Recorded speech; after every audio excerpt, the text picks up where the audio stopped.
मनीष जीवनसाथीटीए एथिपाई खोजे जी कि प्रति मुहूर्तरे दुखरे सुखरे ता साथी रहिबो।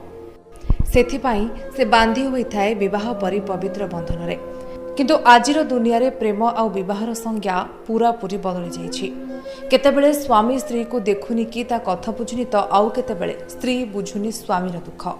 जेमिति ए संपर्क को कलंकित कर दैछन्ति, जहार ज्वलंत उदाहरण देखिबाकू मिलिछि बालेश्वर जिल्ला रे।